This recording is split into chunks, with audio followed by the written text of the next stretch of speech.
과거 제주의 중심지였던 원도심이자 제주의 대표 상점가. 오늘 고고 제주 찾기는 제주시 칠성로에서 시작해 봅니다. 오늘은 바로 이거 칠성로에 나와 있는데 혼자 나와 있습니다. 피디님 나오라고 해서 여기 나왔는데 여기요? 여러분 지금 시간이요 진짜 이른 시간이거든요. 모닝커피 감사합니다. 커피 마시면 되는 거예요? 아니요, 힌트가 있습니다. 역시 이 힌트가 없으면 우리 고고 제주 찾기가 아니에요. 이게 섭섭할 뻔했습니다. 커피랑 족자. 역시 오늘도 흑백 사진이거든요. 촬영 장소랑 커피, 그리고 족자 속 사진이 오늘의 주제 힌트입니다. 여러분에게 먼저 공개합니다. 칠성로 그리고 커피와 연관이 있는 오늘의 주제, 바로 1950년대 문인들의 사랑방이던 동백다방입니다. 찾아가면 되는 건가요 이거? 여기 써져 있어요. 여기 동백. 지금 이 시간에 사람을 만날 수 없고 일단 제가 이 빠른 두 발로 찾아보도록 하겠습니다. 출발! 차차차차. 동백다방의 건물을 찾아 나선 길. 성원 씨, 오늘도 호기롭게 찾아 나서는데 하지만 말처럼 쉽지만은 않은가 보네요. 저 칠성로라고 해도 진짜 쉬울 줄 알았거든요. 아니에요. 성원 씨, 안녕하세요. 안녕하세요. 안녕하세요. 안녕하세요. 처음 뵙겠습니다. 처음 뵙겠습니다. 누군지 모르지만 자, 혹시 오늘 도와주실 선생님인가요? 네, 그렇습니다. 반갑습니다. 오늘 함께할 김동현 박사님입니다. 선생님, 네, 짜자잔. 비슷한 곳까지 오셨어요. 오늘 성공 아닌가요? 거의 다 오셨어요. 거의 다 오셨고 네. 여기서 조금만 더 가면 정확히 이 장소를 찾을 수 있습니다. 선생님, 안내해 주시죠. 네, 이쪽으로 오시죠. 사진 속 건물, 지금은 어떤 모습일지 궁금하네요. 봅시다. 자, 이 표지석을 보면 오! 바로 여기입니다. 그런데 표지석 내용이 조금 다르네요. 계용묵 선생의 문학산실.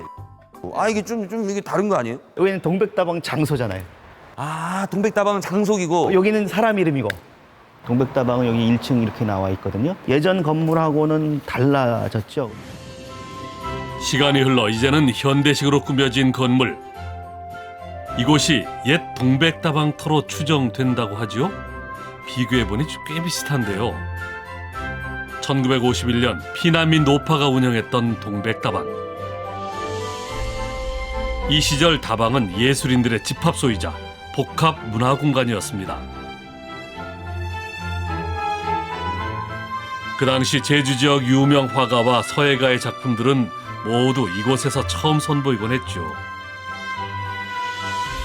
특히 이곳 하면 빼놓을 수 없는 인물이 있다는데요. 바로 소설가 계용묵 선생입니다. 혹시 계용목이라는 분 이름을 들어보신 적 있으세요? 사실 모릅니다. 몰라요. 중학교, 고등학교 국어 시간에 네. 한 번쯤은 들어보셨을 건데 백치아다다라고 하는 소설을 쓰신 분이에요. 그 소설 들어봤죠? 알죠? 네, 그렇죠. 제목은 들어봤죠? 그렇죠. 그 계용묵 선생도 1951년 봄쯤에 제주도로 옵니다. 그 소설가가 제주도에 와서 아주 자그마한 집을 얻어 살아요. 그렇게 작은 방 한 칸에서 식구들과 같이 살아야 되니까 글을 쓸 수 있는 공간이 없죠. 그런데 마침 여기 바로 동백다방이 계용묵 선생의 집필실이나 마찬가지였고 개인 사무실이나 마찬가지였던 계용묵 선생님이 오셨다는 소식을 듣고 그러니까 대단한 거죠. 그러니까 지금으로 치면 봉준호 감독이 제주도 온 거나 마찬가지잖아요. 그럼 영화를 감독을 꿈꾼 사람들이 만나러 갈까요, 안 갈까요? 저 오셨나요? 저 갈래요. 그러니까 그런 셈이니까 많은 문학 청년들이 계용묵이라는 사람을 만나러 오는 거죠. 그러니까 만나서 제가 쓴 글이 있는데 좀 봐주십시오. 제주에 있는 청년들하고 적극적으로 교류하면서 자신의 어떤 이 문학적인 성과나 문학에 대한 열정들을 전해주신 분들은 흔치가 않아요. 어떻게 보면 이곳이 제주 문학이 꼽힐 수 있는 성지 아닌 성지가 됐던 곳이에요. 그렇죠. 양성소. 그러니까 1950년대 제주 현대문학의 출발은 바로 여기서부터죠. 어려운 피난 시절에도 문학에 대한, 예술에 대한 열정을 꿈꿨던 제주의 젊은이들이 있었다. 그리고 그 제주의 젊은이들이 지금의 제주의 문화예술을 살찌웠다라고 하는 건 기억을 한 필요가 있겠죠. 동백다방에서 계용묵 선생과 토론을 하며 문학의 꿈을 이어간 제주 청년들은 제주 문단을 책임지는 작가로 성장했습니다. 전쟁이라는 암흑한 시절에도 문학을 통해 희망찬 내일을 노래하던 이들. 그 결실은 제주의 종합교양지 탄생으로 이어지면서 제주 문학의 꽃을 피우기 시작합니다. 이 모든 역사가 이루어졌던 장소, 동백다방이 제주 현대문학의 산실이라고 불리는 이유겠죠. 옷을 사러 오거나 아니면 그냥 친구들이랑 어울리려고 아니면 여기 지하상가를 가거나 탑동에 놀러 가려고 약간 들리는 그 정도였는데 연배에 따라서, 세대에 따라서 기억들이 좀 다르죠. 그러니까 오랜 시간 동안 제주의 중심가였고 번화가였기 때문에 제주의 기억을 담고 있는 길, 제주의 역사를 담고 있는 길이 바로 칠성로입니다. 그때 당시에 봤을 때 칠성로라 함은 어느 정도 제주도에서 역할을 했을까요? 그 소설을 쓰셨던 최현식 선생님이 계시거든요. 이분이 글을 썼어요. 칠성통 엘레지라고 하는 글을 썼는데, 엘레지요? 예. 아 이름만 들어도 약간 엘레강스하고 약간 그렇네요. 예. 근데 그분이 뭐라고 하냐면 칠성통에 가면 어깨로 걷는다라는 표현을 쓰거든요. 어깨로요? 예. 그럼 어깨로 걸을까요? 약간 이런 느낌이에요? 그게 어깨로 아니라 걷는다? 사람이 걸어갈 때 사람과 사람 사이 어깨가 계속 부딪혀요. 사람이 많아서. 한국 전쟁이 한창이던 50년대 많은 사람들이 섬으로 피난 왔습니다. 그 수만 15만 명에 육박했다고 전해지죠. 아, 정말 지나가다가 어깨로 스쳤을 정도였겠네요. 항구 옆 칠성통에 피난민들이 몰려들며 다방을 중심으로 한 새로운 문화가 생겨났죠. 문학 청년들의 사랑방이던 동백다방과 함께 그 시절 예술인들의 아지트였던 곳을 찾아 떠나볼까요?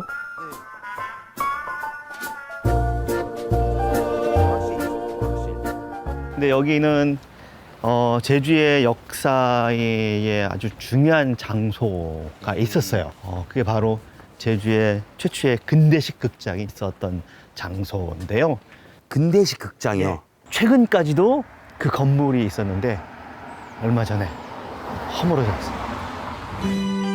2년 전에 철거되며 이제는 역사 속으로 사라진 옛 현대극장. 현대극장은 1948년 제주극장이란 이름으로 시작됐습니다. 제주 최초의 근대식 극장이었죠. 영화가 개봉하는 날은 축제와 같았습니다. 고달팠던 그 시절, 현대극장은 제주 사람들에겐 위로가 됐고 예술인들에게는 표현의 창구로 쓰이며 제주를 대표하는 문화공간으로 자리매김했었죠. 이곳이, 이 자리가 지금 우리가 서 있는 네. 곳이 예전에 제주극장, 나중에 이제 현대극장이 이름 바뀌었지만 극장 건물이 있었던 곳입니다. 네, 저도 기억이 나요. 기억나시죠? 네, 이 자리에 건물이 있었다는 게 기억이 나요. 아마 현대극장에서 영화를 보셨던 분들 굉장히 많을 거예요. 저도 이거 봤으니까 그 영화를 보면서 영화를 꿈꿨던 수많은 어린 학생들도 있었을 거라고 생각이 드는데 계홍묵 선생도 있을 때는 이제 극장이 있었겠죠.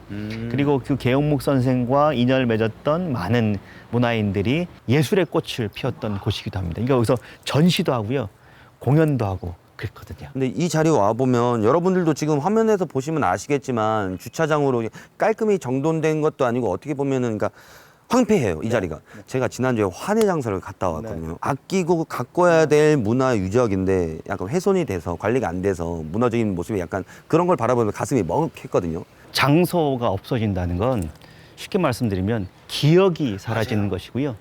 기억이 사라지는 것은 우리가 시간을 잃어버리는 겁니다. 발전하는 것도 좋고 새로운 건물을 짓는 것도 좋지만 우리가 좀 관심을 갖고 앞으로라도 좀 지켜야 되겠다. 이 현대극장 또는 제주극장 자리에서 우리가 생각해봐야 될 것이 아닌가 이렇게 생각이 듭니다. 혹시 우생당 아세요? 우생당이요? 예. 알죠. 저 거기서 정과 많이 샀었어요. 정과. 여러분 아시죠? 정과. 네. 옛날 세대야. 늙었어. 그래서 우생당은 제주에서 가장 오래된 서점이고요. 네. 문화에 대한 갈증을 느꼈던 많은 사람들에게 문화를 보급해줬던 일종의 지식사랑방 같은 역할을 했거든요. 1945년에 문을 연 우생당. 지금처럼 서점이 흔치 않던 시절에 이곳은 제주 문인들에게는 오아시스였습니다. 당시 이곳 주인이던 고 고순하 선생은 문인들을 지원하며 제주 문학 발전에 힘을 쏟았죠. 그 시절 그때 기억이 담긴 곳은 대부분 사라졌지만 이곳은 그때 그 자리를 굳건히 지키고 있는데요. 현재는 고 고순하 선생의 손자가 3대째 가업을 잇고 있습니다. 안녕하세요. 안녕하세요. 반갑습니다. 네, 네. 반갑습니다. 많은 제주 분들이 잘 모르셔요. 이렇게 역사가 깊은 서점이 있다는 사실들을 잘 모르시는데 그리고 지금 계속 가업을 이어서 서점을 지금 하시고 계신 거잖아요. 사장님이 기억하는 이 서점의 첫 번째 모습이나 아니면 할아버님이 해주셨던 말씀이 좀 있나요? 할아버님은 제가 태어나기 전에 이렇게 돌아가셔서 문화기획하고 뭐 이런 활동들을 많이 하셨다는 걸 저는 어른들 말씀을 통해서만 들었고 관련된 자료들이 사실 많이 있었는데 저희 예전에 이 서고 창고가 화재로 이렇게 소실이 됐었거든요. 그래서 그 관련 자료가 거의 없고 제가 나중에 이 서점업을 하면서 그냥 육지 있는 중고상 통해서 할아버지가 출간하신 책을 하나 구매했어요. 네. 하나 보여. 거꾸로 가져오신 거네요. 네, 그렇습니다. 여러분 진짜 이게 귀한 책입니다. 네, 귀한 책이고요. 상하탑입니다. 계용묵 선생의 수필집. 이 서점이 있었기 때문에 제주의 문화예술이 지금의 문화예술로 성장할 수 있었던 토대가 됐다라는 사실들을 이 책 한 권이 지금 그대로 증언을 해주는 거죠. 할아버님이야말로 당시에 인문학적 소양이 굉장히 많으셨던 분이었다고 기억이 되거든요. 그래서 그런 기억들을 앞으로 우리 사장님께서 좀 이어가셨으면 그리고 저도 많이 성원하겠습니다. 4.3과 한국전쟁으로 혼란의 시기를 겪던 제주에 예술을 꽃피웠던 사람들.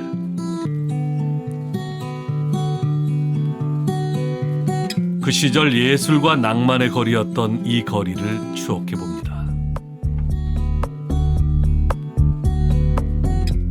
제주 문화예술의 실핏줄 같은 거리였다 이렇게 얘기할 수 있겠고요. 일단 문학으로 한정하면 제주 문학의 산실이고요. 제주의 문화를 꽃피웠던 곳이고 우리의 기억이 저장되어 있는 장소 이렇게 볼 수 있겠죠. 오늘 배우셨으니까 이제 배우면 우리가 숙제를 검사를 해야 돼요. 동백다방으로 사행시를 한번 지어보세요. 동백다방이요? 네. 동백다방. 동이 트는 백. 백사장에서 다시 생각을 하며 떠올려 보니 들리는 그 소리. 방실이가 부릅니다. 첫차 새벽 안개 헤치며 달려가는 첫차에 몸을 싣고 꿈도 싣고. 잘하셨어요. 네. 이 곳이 왜 아직도 원도심이라는 이름 하에 여러분들과 저희가 문화를 즐길 수 있는 공간인지 잘 느낄 수 있는 시간인 것 같습니다. 고고 제주 찾기는 다음 주 이 시간에 여러분 찾아뵐게요. 안녕. 안녕.